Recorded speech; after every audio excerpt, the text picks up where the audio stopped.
Bonjour, aujourd'hui ce qu'on va voir c'est un contrôle de classe de première, enseignement de spécialité qui porte sur le chapitre de la fonction exponentielle. Donc c'est un contrôle de niveau moyen avec un premier exercice qui va porter sur petite résolution d'inéquations faisant intervenir des exponentielles avec une étude derrière de signes à partir de variations d'une fonction.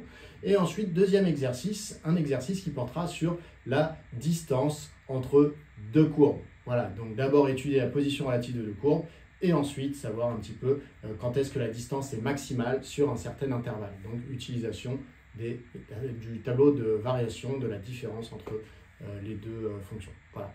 Donc c'est des exercices assez intéressants, n'hésitez pas à les faire et à aller voir les autres vidéos si vous voulez d'autres types d'exercices. On y va.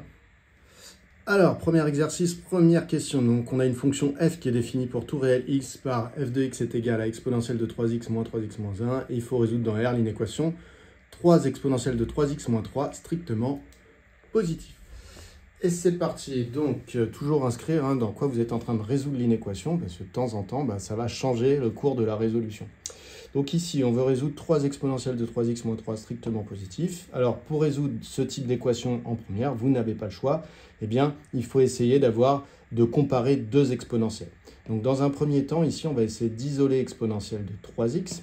Donc, pour cela, on va commencer par transposer moins 3. Donc, je rajoute 3 des deux côtés de l'inégalité. J'obtiens que 3 exponentielles de 3x est strictement supérieur à 3. Ensuite, je vais diviser par 3. Alors, diviser par un nombre positif des deux côtés d'une inégalité dans les deux membres, eh bien, ça ne change pas le sens. Donc, ça veut dire que exponentielle de 3x strictement plus grand que 3 divisé par 3. Alors, 3 divisé par 3, vous pouvez directement mettre eh bien, que c'est égal à 1. Et donc, ici, vous pouvez préciser car 3 est strictement positif. Donc, ça explique qu'en divisant, je n'ai pas changé le sens. Ensuite, en première, quand vous comparez une exponentielle à 1, en fait, il faut remarquer que l'exponentielle de 3x est alors strictement supérieure à l'exponentielle de 0, puisque 1 est égal à exponentielle de 0. Et ainsi, quand vous comparez deux exponentielles, eh bien, si l'exponentielle de 3x est supérieure à l'exponentielle de 0, eh bien, c'est équivalent à dire que 3x était supérieur à 0. Alors pourquoi? Parce que si on regarde la courbe de la fonction exponentielle, eh bien, on s'aperçoit qu'elle a cette forme-là, c'est-à-dire que la fonction exponentielle est strictement croissante sur R. Donc ça veut dire qu'à partir du moment où vous prenez un A plus petit qu'un B, eh bien, l'exponentielle de A est forcément plus petite que l'exponentielle de B. Et inversement, si l'exponentielle de A est plus petite que l'exponentielle de B, le fait que la fonction soit strictement croissante, ça entraîne que forcément ce qu'il y avait dans l'exponentielle pour le premier, c'est-à-dire A, est plus petit que ce qu'il y a dans l'exponentielle pour le deuxième, c'est-à-dire B. Donc ici, dans la première exponentielle, vous avez 3x, et le résultat de l'exponentielle est plus grand que le résultat de l'exponentielle quand on met 0 dedans, donc ça veut dire que 3x est forcément plus grand que 0. Et donc on doit justifier ça par la phrase « car la fonction exponentielle est strictement croissante sur R ». Voilà. Ensuite, donc ici, quand on en est là, eh bien, on cherche à isoler x. C'est donc équivalent à nouveau, je peux diviser par 3, qui est un nombre positif. Donc x est strictement plus grand que 0 sur 3, c'est-à-dire 0. Voilà, donc ça veut dire que ici, comme je devais résoudre sur R, eh bien, il n'y a pas de restriction supplémentaire. Donc la seule restriction, c'est que x soit strictement positif. Donc finalement, cette inéquation est équivalente à celle-là. Donc l'ensemble des solutions est eh bien 0 plus l'infini, voilà, ouvert en 0, puisqu'ici x égale 0 n'était pas inclus dans l'ensemble des solutions. Donc voilà pour la question 1. On passe à la 2A. Question 2A. Après avoir dérivé la fonction f, étudier ses variations sur R et dresser son tableau de variation. Donc, déjà on me demande de dériver. Donc première chose que je fais pour la personne qui va me lire, c'est de lui remettre l'expression de la fonction f sous les yeux. Ensuite, quand je veux dériver, première chose, opération principale, soustraction, soustraction. Une fois que j'ai repéré ça, je sais que je vais devoir dériver terme à terme, donc exponentielle de 3x, 3x et 1, séparément, et remettre les mêmes opérations. Donc f, en fait, est dérivable en tant que somme de fonctions dérivables. Voilà, pourquoi je précise? Parce que dans l'énoncé, on ne m'avait pas dit qu'on admettait que f était dérivable, donc j'aime bien mettre une petite phrase, peut-être que vous ne le mettez pas avec votre professeur. Voilà, et donc une fois que j'ai dit que c'était dérivable, bah, je vais chercher l'expression de la dérivée, et donc je vais dire, et pour tout x appartenant à R, eh bien, f' de x est égal à... Alors il faut que je dérive tout d'abord exponentielle de 3x. Alors une exponentielle, comment ça se dérive? Eh bien, il se trouve que exponentielle d'une fonction combinée avec une fonction affine, eh bien, donc quelque chose qui serait du style x associe exponentielle de ax plus b, eh bien, vous avez appris que la dérivée, c'était x associe. On recopie exponentielle de ax plus b, et devant, eh bien, on recopie le a. Voilà. De manière générale, pour dériver une exponentielle, prenez l'exponentielle, recopiez-la telle qu'elle, et devant, vous mettez la dérivée de l'exposant. Donc la dérivée de 3x, c'est-à-dire ici, ce sera 3. C'est exactement ce qui se passe ici, hein. Sauf que là, c'est la version première. Ici, vous êtes déjà sur une version terminale. En fait, si vous repérez que ce qu'il y a devant, c'est la dérivée de l'exposant. Voilà. Ensuite, ici, je me retrouve avec moins 3x. Dérivée de 3x, eh bien, c'est 3. Et dérivée de 1, eh bien, c'est 0. Donc finalement, eh bien, c'est égal à 3 exponentielle de 3x moins 3. Alors, premier réflexe à avoir, hein, quand vous tombez là-dessus, eh bien, c'est de repérer que eh bien, cette expression-là, ce n'est pas la première fois que vous la voyez, c'est exactement l'expression que vous avez dans l'inéquation de la question 1. Voilà. Donc ça, c'est à repérer. Alors, pourquoi c'est à repérer? Parce que maintenant, vu qu'on a trouvé la dérivée, l'expression de la dérivée de f, eh bien, il va falloir étudier son signe pour connaître les variations de f, puisque c'est ce qu'on me demande. On m'a demandé de dresser le tableau de variations et d'étudier les variations. Donc, je vais devoir trouver le signe de cette chose-là. Alors, j'ai déjà trouvé que dans la première question, eh bien, 3 exponentielle de 3x moins 3 est strictement positif si et seulement si, eh bien, x est strictement positif. Voilà, donc j'ai déjà trouvé ça. Ensuite, il me suffirait de trouver quand est-ce que c'est égal à 0 pour pouvoir compléter complètement ma ligne de signe de la dérivée. Donc, égal 0, je peux faire à nouveau le même raisonnement que dans la question 1. Donc, 3 exponentielle de 3x égale 3, ce qui est équivalent à dire que exponentielle de 3x est égal à 3 sur 3, donc c'est-à-dire 1. Ce qui est équivalent à dire que exponentielle de 3x vaut exponentielle de 0. Et ce qui est équivalent à dire que 3x égale 0, ce qui est équivalent à dire que x égale 0 sur 3, donc 0. Voilà. Donc, de cette manière, eh bien, j'ai trouvé quand est-ce que la dérivée serait strictement positive, quand les x sont strictement positifs, et j'ai trouvé quand est-ce que la dérivée serait égale à 0, c'est quand les x sont égaux à 0. Donc, finalement, je peux remplir le tableau de signes de cette dérivée. Voilà. C'est un réflexe à avoir. Pourquoi le réflexe est à avoir de passer en inéquation à équation? Eh bien, tout simplement parce que l'opération principale ici dans la dérivée, c'est un moins, c'est une soustraction. Donc, vous ne pouvez pas envisager de tableau de signes en séparant cette partie de celle-là, à cause de l'opération qui est un moins. On ne peut séparer dans un tableau de signes que si vous avez un produit. Donc, soustraction, c'est une interdiction. On est obligé de passer par ça. Donc, je vais effacer et je vais faire mon tableau de signes en me souvenant de ça. Donc, j'ai effacé un petit peu au-dessus, j'ai gardé ça juste le temps de compléter la ligne. Donc, 3 exponentielle de 3x moins 3, hein, c'est la dérivée de f, c'est l'expression de la dérivée de f. Donc, en fait, j'ai trouvé que c'était positif quand x serait supérieur à 0. Donc, déjà, je vais placer 0 dans la ligne des x. Et donc, j'ai trouvé que c'était positif quand x serait supérieur à 0.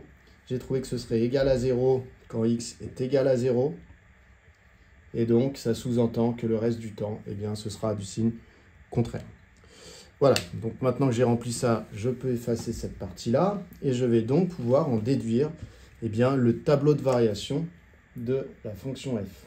Donc, variation de f.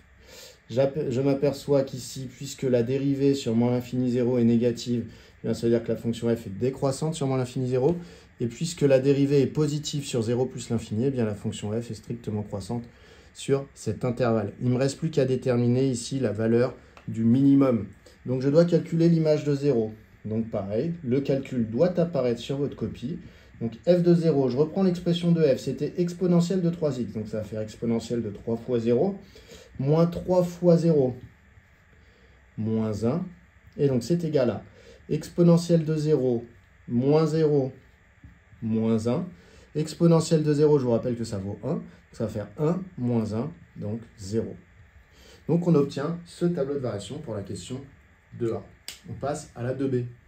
Donc dans la question 2B, on vous dit en déduire le signe de la fonction f. Mot très important, en déduire. Alors, pour cette question 2B ici, donc on m'a dit en déduire le signe de f. Alors, ce qu'on m'avait demandé, c'était le tableau de variation de f. Donc, comment du tableau de variation ici, je peux en déduire le signe de f? Je m'aperçois que f a un minimum qui est égal à 0. Donc, si f a pour minimum 0, eh bien, ça veut bien dire que ces images sont toujours supérieures à 0. Et des nombres qui sont supérieurs à 0, ce sont des nombres qui sont positifs. Donc, du tableau de variation, j'en déduis que f est toujours positive. Elle est même strictement positive, sauf quand x vaut 0, où effectivement f s'annule. Le reste du temps, elle va être strictement positive. Donc on va dire pour 2b, d'après le tableau de variation, f a pour minimum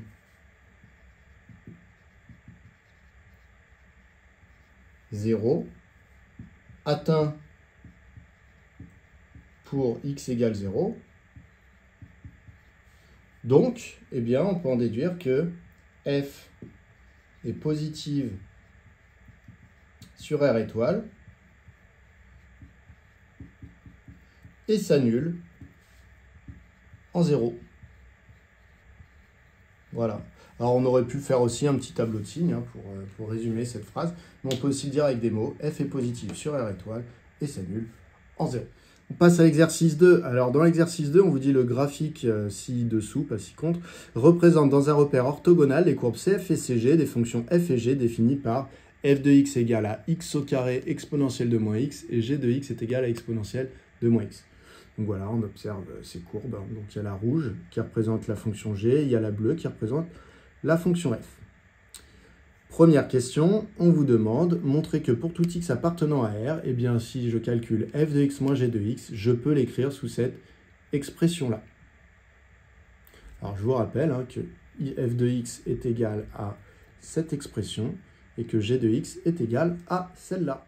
Alors c'est parti. Donc on répète les expressions et on en déduit que, eh bien pour tout x appartenant à R, eh bien, f de x moins g de x, alors on va remplacer simplement les expressions. Donc f de x est égal à x au carré exponentielle de moins x, et g de x a pour expression exponentielle de moins x. Ici, je m'aperçois que si je veux arriver à la forme finale, alors la forme finale, je vous rappelle, c'est x moins 1 fois x plus 1 fois exponentielle de moins x. C'est ça qu'on m'a demandé dans l'énoncé. Donc déjà, je m'aperçois que là, on a une forme factorisée, alors que pour l'instant, l'opération principale est une soustraction ici. Donc je vais essayer de régler les choses en factorisant par exponentielle de moins x. Donc ça va nous donner, de ce terme-là, il va nous rester x au carré, et de ce terme-là, il va nous rester moins 1, exponentielle de moins x. Je vérifie en redéveloppant que je retombe sur la ligne du dessus. X au carré fois exponentielle de moins x, c'est bien le cas, moins une fois exponentielle de moins x, donc exponentielle de moins x. Quand j'en suis là, eh bien là, il faut que je repère, vous êtes en première, donc il faut repérer qu'ici, vous avez une identité remarquable. Que en fait, ici, j'ai quelque chose de la forme x au carré moins 1 au carré exponentielle de moins x. Donc ça, il faut vraiment le voir, d'autant plus qu'on vous donne la réponse. Donc quand on vous donne la réponse et que vous vous demandez comment ça peut apparaître, là, il faut que ça vous vienne en tête. À la limite, si vous aviez juste ça et que vous ne pensez pas tout de suite à factoriser, on peut vous pardonner, mais si on vous donne la réponse et que vous n'arrivez pas à faire le lien, là, ça devient plus compliqué pour un élève de première. Donc, faites attention à ça. Donc, ici, on a quelque chose de la forme a carré moins b carré. Donc, je vous rappelle l'identité remarquable. A carré moins b carré, ça vaut a moins b, facteur de a plus b. Donc, pour nous, ça fait x moins 1, facteur de x plus 1. Alors, n'hésitez pas, sur le côté, à marquer identité remarquable pour faire remarquer au professeur que vous avez bien compris les choses, que vous n'avez pas juste recopié la réponse de l'énoncé, ou alors mettez bien ici le petit 1 au carré.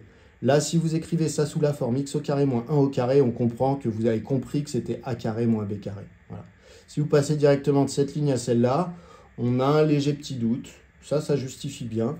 Ou alors, recopiez l'identité remarquable sur le côté, ou dites que c'est une identité remarquable.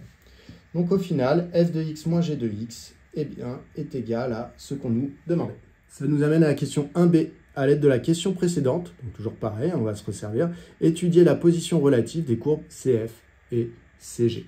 Alors là, je vous renvoie ici aux courbes des fonctions f et g. Alors bien entendu, vous n'avez pas le droit de vous servir du graphique. En tout cas, ça ne peut pas être des arguments graphiques que vous allez donner. Ça doit être par des calculs. Mais donc, on s'aperçoit qu'ici, visiblement, eh bien, jusqu'à moins 1, CF a l'air au-dessus de CG. Entre moins 1 et 1, CF a l'air en dessous de CG. Et entre 1 et plus l'infini, CF a l'air à nouveau au-dessus de CG. Donc voilà, c'est certainement ça qu'il faudra trouver à la fin de la question. Alors pour étudier la position relative de deux courbes, la méthode est toujours la même, donc il faut y penser. Donc vous êtes en première, ça devient une méthode classique pour étudier la position relative de deux courbes. Donc déjà, il faut savoir ce que ça veut dire. Étudier la position relative de deux courbes, c'est dire qui des deux courbes est au-dessus de l'autre. Voilà, par exemple ici, la courbe verte est au-dessus de la courbe rouge. Voilà, c'est ça qu'on cherche à savoir. Alors imaginons que la courbe verte représente une fonction f et que la courbe rouge représente une fonction g. Pour savoir qui des deux courbes est au-dessus de l'autre, eh bien, on cherche pour un x donné, eh bien, si g de x est plus grand ou plus petit que f de x. Donc en fait, pour savoir qui de f de x ou g de x est le plus grand pour un x donné, eh bien on fait la différence des deux. On calcule f de x moins g de x. Si jamais on trouve quelque chose de positif pour ce résultat, ça veut dire que f était plus grand que ce qu'on lui a retiré. Donc ça veut dire que c'est bien la courbe verte qui est au-dessus de la rouge. Et si jamais on trouve un résultat négatif, c'est que ce que j'ai retiré à f était plus grand que f. Donc ça veut dire que c'est g de x qui était plus grand que f de x. Et donc que c'est la courbe rouge qui est au-dessus de la verte. Et donc c'est là qu'effectivement on fait le lien avec la question 1, puisque dans la question 1, on nous a demandé l'expression de f de x moins g de x, on nous a demandé de la mettre sous cette forme-là, qui au passage est une forme qui est factorisée, et qui donc doit résonner dans votre tête comme une forme propice à étudier le signe. Puisque pour étudier un signe, on préfère les formes factorisées qui nous permettent de remplir des tableaux de signes. Donc je vais faire le tableau de signes de l'expression f de x moins g de x. Alors, dans ce tableau de signes, je vais avoir une ligne réservée à x. On étudie, je vous rappelle, sur R, donc on va être sur moins l'infini plus l'infini. Ensuite, je vais avoir à mettre le signe de chacun des facteurs, donc signe de x moins 1. En dessous, deuxième facteur, signe de x plus 1. En dessous, troisième facteur, signe de exponentielle de moins x. Hop. Et enfin, signe du produit des trois, c'est-à-dire de f de x moins g de x, qui est le signe que je souhaite avoir à la fin. Donc f de x moins g de x. Hop, pour le signe de x moins 1. Alors, quand vous avez ici des expressions affines, eh bien, n'hésitez pas, des expressions, pardon, de fonctions affines, n'hésitez pas à résoudre sur le côté les petites équations inéquations. Donc, on cherche quand est-ce que, par exemple, x moins 1 est égal à 0, pour savoir s'il y a un 0 dans la ligne. C'est équivalent à dire que x est égal à, je transpose le moins 1, donc est égal à 1. Donc déjà, je vais avoir un 1 dans la ligne du haut. Et je vais avoir du coup un 0 dans la ligne du x-1 à cet endroit-là. Ensuite, je vais chercher où est-ce qu'il y a un plus, donc x-1 plus grand que 0. C'est équivalent à dire que x est plus grand que 1. Donc, il y aura un plus quand x est plus grand que 1. Et donc, naturellement, je vais trouver que x-1 est négatif lorsque x est plus petit que 1. Donc, ici, je vais avoir un signe moins. Ensuite, pour x plus 1, je recommence la même chose. Quand est-ce que x plus 1 est égal à 0 ? Eh bien, c'est équivalent à dire que x est égal à moins 1. Donc, je vais placer moins 1 dans mon tableau et je vais mettre 0. Alors là, je vous ai un tout petit peu arnaqué. Vous voyez, je savais à l'avance que la deuxième allait me donner moins 1. Et c'est pour ça que j'avais mis le 1 légèrement sur la droite. Voilà. Donc, si jamais vous ne savez pas, eh bien, d'abord, vous faites toutes les résolutions et après, vous placez dans le tableau. Ensuite, quand est-ce que x plus 1 est strictement positif? Eh bien, c'est quand x est strictement plus grand que moins 1. Quand est-ce que x plus 1 est strictement négatif? Eh bien, c'est quand x est strictement plus petit que moins 1. Ensuite, j'ai une ligne avec exponentielle de moins x. Alors, il se trouve que exponentielle de moins x, ça reste au final une fonction exponentielle qui a été appliquée à une fonction affine, qui a x associé moins x. Mais bref, la fonction exponentielle a été appliquée à la fin. Donc, c'est quand même le résultat d'une exponentielle. Or, l'exponentielle, elle est strictement positive. Alors, n'hésitez pas ici à marquer x associe exponentielle de moins x est strictement positive sur R en justifiant car la fonction exponentielle est elle-même strictement positive sur R. Alors si vous arrivez à écrire tout ça, là vraiment vous faites très bonne impression. Souvent celle-là, soit il y a marqué d'après le cours, soit il n'y a rien marqué d'ailleurs et ça peut tout à fait être accepté. Donc ici, si x est entre moins l'infini et moins 1, le premier facteur est négatif, le deuxième est négatif, le troisième est positif. C'est donc positif. En moins 1, x plus 1 vaut 0, donc le tout sera égal à 0. Moins par plus, moins. 0 par plus, 0. Plus par plus, plus. Voilà, donc on a le signe de f de x moins g de x. Alors ça doit figurer sur votre copie, mais je l'efface pour gagner un petit peu de place et pour pouvoir mettre ma conclusion. Et donc la conclusion, qu'est-ce que c'est? C'est que du coup, je connais le signe de f de x moins g de x. Donc je sais que quand c'est positif, la courbe représentative de f est au-dessus de la courbe représentative de g. Donc CF est au-dessus de CG sur moins l'infini moins 1. Alors on peut inclure là où elle se coupe, et sur 1 plus l'infini, puisqu'à nouveau j'ai un signe plus. Et CF est en dessous de CG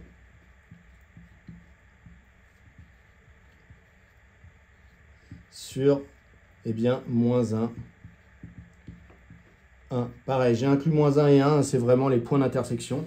Et là, vous pouvez dire aussi un petit mot sur les points d'intersection, en disant que les points d'intersection de CF et CG sont les points qui ont pour abscisse moins 1 et 1. Alors, on vérifie tout de suite la cohérence. On a bien trouvé que CF était au-dessus de CG sur moins l'infini moins 1 et sur 1 plus l'infini.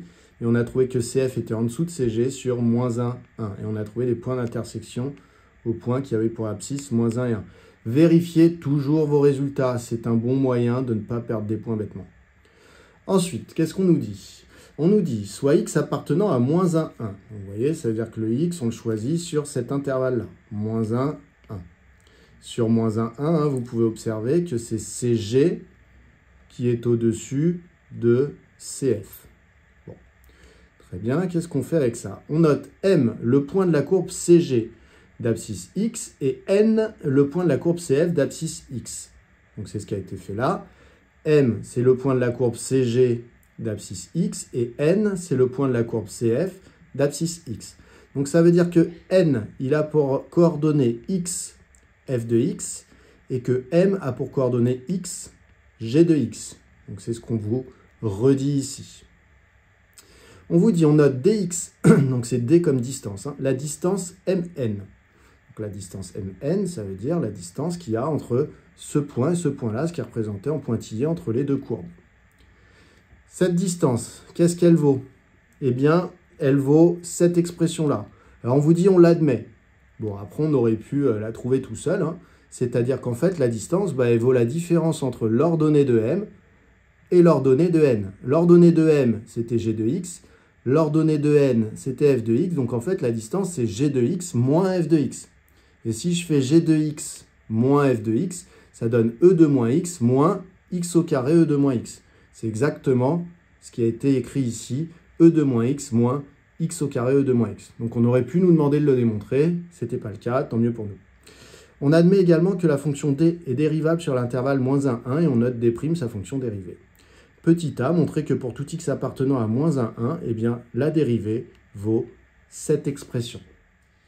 Donc encore une fois, première chose à faire quand on veut dériver une fonction, c'est redonner l'expression de la fonction au correcteur pour qu'il l'ait sous les yeux. Ici, ensuite, deuxième question, c'est quelle est l'opération principale? Ne vous faites pas avoir, l'opération principale est une soustraction. Je vais donc devoir dériver ici le premier terme et le deuxième terme. Dans le deuxième terme, je fais attention, l'opération principale est une multiplication. Avec la variable dans les deux facteurs, je vais donc devoir utiliser la formule u fois v. Alors, on pourrait donner la forme générale de cette fonction. On pourrait dire que d est de la forme, si jamais je veux décrire les choses proprement, donc une fonction w moins une fonction u fois une fonction v. Donc, reconnaissez w a pour expression exponentielle de moins x, u a pour expression x au carré, v a pour expression exponentielle de moins x.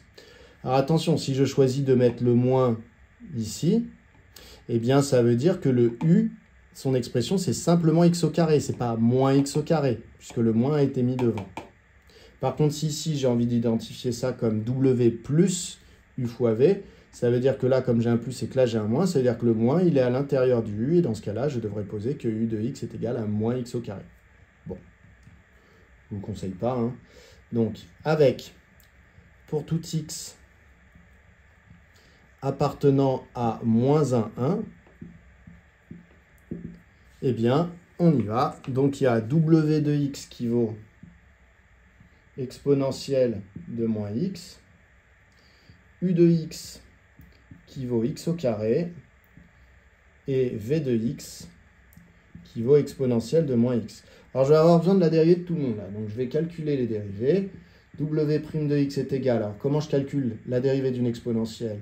Je recopie l'exponentielle et devant, je mets la dérivée de l'exposant. Dérivée de moins x, c'est moins 1. Donc, ça fait moins 1 fois exponentielle de moins x, c'est-à-dire moins exponentielle de moins x. U' de x, dérivée de x au carré, eh bien ça, normalement, vous n'avez pas trop de soucis à cette période de l'année, c'est 2x. Et v' de x, eh bien, à nouveau, c'est la même qu'ici, hein, donc c'est moins exponentielle de moins x. Voilà. Donc maintenant, j'applique ma formule. Donc, pour tout x appartenant à moins 1, eh bien, on a que d' de x est égal à... Donc, quand je dois dériver ça, hein, donc là, c'est avant tout une soustraction. Donc, c'est la dérivée de w, donc moins exponentielle de moins x, la dérivée de ça, moins... Et là, par contre, je fais attention, c'est de la forme u fois v. Donc, la formule, c'est u'v plus uv'. Donc, je mets des parenthèses. u'v, donc 2x exponentielle de moins x, plus uv', donc x au carré, fois moins exponentielle de moins x. N'oubliez pas de mettre vos parenthèses quand vous voulez multiplier quelque chose qui possède un moins. Sinon, c'est une soustraction. C'est donc égal à moins exponentielle de moins x, moins 2x exponentielle de moins x, moins x au carré exponentielle de moins x. Donc j'ai mis le moins ici devant, et j'ai la multiplication entre x au carré exponentielle de moins x. Ensuite, je peux changer les signes, car j'ai un moins devant la parenthèse, donc ça fait exponentielle de moins x, moins 2x exponentielle de moins x, plus x au carré exponentielle de moins x. Ce qui donne, je peux factoriser par exponentielle de moins x. Et je me retrouve avec x au carré pour celui-là. Pour celui-là, moins 2x. Et pour celui-là, moins 1. Et je me retrouve exactement avec ce qu'il y a dans l'énoncé. La dérivée a pour expression d' de x égale x au carré moins 2x moins 1 exponentielle de moins x. On arrive donc à la question 2b.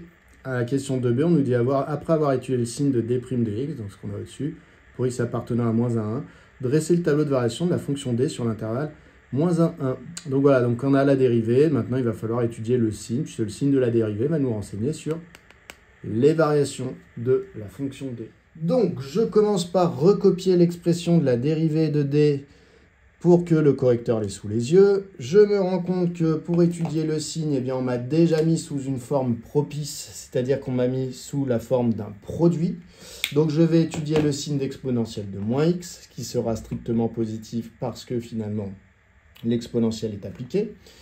Et il va falloir que je trouve le signe de x au carré moins 2x moins 1. Sauf que là, je ne peux pas factoriser davantage. Donc, ce qu'on disait tout à l'heure, c'est que quand je veux trouver le signe de quelque chose que je ne peux pas factoriser, eh bien, malheureusement, je reviens à des études plus basiques. Alors ici, je me rends compte que x au carré moins 2x moins 1, eh bien, c'est un polynôme du second degré. Donc, je vais étudier son signe. Alors, ce que je sais mieux faire, ce n'est pas forcément sur moins 1, c'est sur R. Donc, je vais d'abord étudier le signe de ce polynôme sur R. Et après, je me restreindrai à moins 1, c'est-à-dire là où il m'intéresse. Donc, c'est parti. Signe de x au carré moins 2x moins 1 sur R. Je rembraye sur la rédaction de début d'année sur l'étude des polynômes du second degré. Donc, x au carré moins 2x moins 1 est un polynôme du second degré avec a qui vaut 1, b qui vaut moins 2. Et c qui vaut moins 1. Je peux donc calculer le discriminant delta qui vaut b au carré moins 4ac. Alors faites attention à ne pas vous tromper sur ce calcul. Il y a beaucoup d'élèves qui se sont trompés. Et derrière, le problème c'est que on ne peut pas vous rattraper. Tout est faux. Et ça veut dire que vous perdez des points jusqu'à la fin de l'exercice. Alors là, ça reste proche de la fin de l'exercice, puisqu'il n'y a plus qu'une question après. Mais tout de même, faites très attention à ça. Donc b au carré, ça nous donne moins 2 au carré. Moins 4ac, donc 4 fois 1 fois moins 1. Je mets bien les parenthèses. Ce qui fait 4. Et attention, c'est plus 4, puisqu'il y a 2 moins présents. Et donc, ça nous donne 8 pour le discriminant. Faites attention, quand vous faites l'erreur d'oublier un des moins, ça vous donne 4 moins 4. Ça vous donne un discriminant égal à 0. Et là, ça change tout, parce que vous, votre signe est constant, du coup, pour le polynôme, alors que nous, le discriminant étant strictement positif, eh bien, le signe va changer. Donc vraiment, ça change toute la physionomie de l'exercice. Et on a beau vouloir être vous corriger avec le plus de bienveillance possible, on est obligé de vous retirer au moins la moitié des points par question pour la suite, quoi. Donc on en conclut que le discriminant est strictement positif et que donc le polynôme a exactement deux racines réelles distinctes qui sont, je vais les donner, x1 et x2. Alors x1, moi je vais dire que c'est moins b moins racine de delta sur 2a, donc moins b ça fait moins 2, moins racine de delta, donc moins racine de 8, sur 2a, a valait 1, donc sur 2 fois 1. Donc finalement ça donne 2 moins racine de 8. Alors racine de 8, vous pouvez le voir comme racine de 4 fois racine de 2. Voilà. Le tout sur 2. Alors pourquoi je dis ça? Parce que racine de 4, ça vaut 2, donc en fait ça fait 2 moins 2 racine de 2, le tout sur 2. Et donc, vous pouvez factoriser par 2 au numérateur. Ça fait 2 fois 1 moins racine de 2 sur 2. Et en simplifiant, vous retombez sur 1 moins racine de 2. Alors, je vous rassure, vos calculatrices le font très bien. Donc, si vous tapez ça dans la calculatrice, eh bien, elle va vous donner directement la réponse qui est là. Et c'est accepté. Vous n'êtes pas obligé de savoir... Vous devez savoir, vous devez pouvoir suivre ici quand je vous fais le calcul devant vous. Vous devriez savoir, si vous avez un bon niveau, le faire tout seul. Mais c'est quand même accepté, si vous tapez ça dans la calculatrice, de mettre directement le résultat. Voilà. D'ailleurs, ça vous permet de gagner un petit peu de temps. Si jamais on fait le calcul de x2, donc cette fois-ci, on va avoir moins b plus racine de delta sur 2a, ce qui va nous donner moins 2 plus racine de 8 sur 2 fois 1. Et donc, si vous faites exactement les mêmes étapes, vous devez arriver à 1 plus la racine carrée de 2. J'ai plus de place, donc je vais devoir effacer un petit peu au-dessus. Donc, j'efface et on continue. Donc, vous, c'est à la suite. Donc, finalement, ça veut dire quoi? On peut dire, or, le fameux coefficient dominant du polynôme du second degré, il est positif. Donc, eh bien, ça veut dire que le tableau de signes de ce polynôme du second degré, c'est le suivant. Donc, nous, on l'a fait, attention, on l'a étudié sur R pour l'instant. Donc, moins l'infini plus l'infini, signe de x au carré moins 2x moins 1. Et donc, on a vu qu'il y avait deux racines, 1 moins racine de 2 et 1 plus racine de 2. Alors, sans même savoir leur valeur, je sais que 1 moins quelque chose, c'est plus petit que 1 plus quelque chose. Donc, j'ai d'abord 1 moins racine de 2, et ici 1 plus racine de 2. Ça s'annule en ces deux racines, et comme le coefficient dominant est positif, ça signifie que la parabole est ouverte vers le haut, qui est d'abord au-dessus de l'axe des abscisses, en dessous, puis au-dessus. Donc ça, c'est le signe du polynôme sur R. Le problème, c'est que nous, notre fonction D, eh bien, elle n'est définie qu'entre -1 et 1. Donc en fait, maintenant que j'ai fini cette étude du signe du polynôme sur R, eh bien, je vais me ramener à l'intervalle -1, 1. Alors, le tout, c'est de savoir eh bien, sur quelle portion du tableau je vais devoir faire un focus. Donc, sur l'intervalle -1, 1, est-ce que, où se trouvent -1 et 1 pour les x ici? Alors, si je fais le calcul de 1 moins racine de 2 et de 1 plus racine de 2, sur ma calculatrice, si je demande une valeur approchée, eh bien, 1 moins racine de 2, je vais m'apercevoir que c'est plus grand que -1. Donc, ça veut dire que -1, en fait, il est entre moins l'infini et 1 moins racine de 2. Et si je calcule 1 plus racine de 2, eh bien, je me rends compte qu'en fait, c'est un nombre qui est plus grand que 1. Enfin, c'est pas trop compliqué à trouver, hein, c'est 1 plus la racine carrée de 2, donc c'est forcément plus grand que 1. Donc ici, on a 1 qui se situe là. Donc ça veut dire qu'en fait, si j'étudie le signe du polynôme uniquement sur -1, 1, je vais me retrouver avec un tableau comme celui-là. C'est-à-dire je vais voir juste le plus, le 0 et le moins. Et je ne verrai comme valeur importante que 1 moins racine de 2. Donc c'est ça que je vais faire tout de suite. Donc désormais, je peux effacer complètement et finir ma question. Donc n'hésitez pas à bien signaler que vous revenez à l'étude sur -1, 1. Vous avez donc cette fois-ci un grand tableau avec x. On est sur -1, 1. Et on va calculer donc le signe. On a le signe du polynôme. Donc signe de x au carré moins 2x moins 1. En dessous, on va avoir le signe. Attention, hein, la dérivée, c'était le polynôme fois exponentielle de moins x. Donc je vais mettre une petite ligne pour le signe de exponentielle de moins x. Je vais mettre une petite ligne pour le produit des deux. Donc signe de d' de x, la dérivée. Et en dessous, je vais mettre les variations de d. Puisque c'était ce qu'on me demandait à la fin. On a dit, quand je fais le focus ici sur -1, 1, eh bien, je me retrouve avec une valeur importante qui est 1 moins racine de 2 qui est présente pour le polynôme du second degré.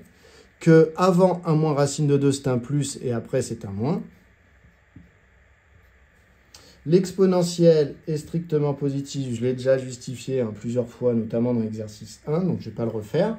Et donc ici, je me retrouve avec plus fois plus, plus, 0 fois plus, 0, moins fois plus, moins. Je me retrouve du coup avec une fonction qui est strictement croissante, puis strictement décroissante. Voilà. Alors il va falloir que je calcule, puisqu'on m'a demandé le tableau, il va falloir que je calcule les images. L'image de -1, l'image de 1 moins racine de 2 et l'image de 1. Alors normalement c'est pareil, ça se fait en dessous du tableau.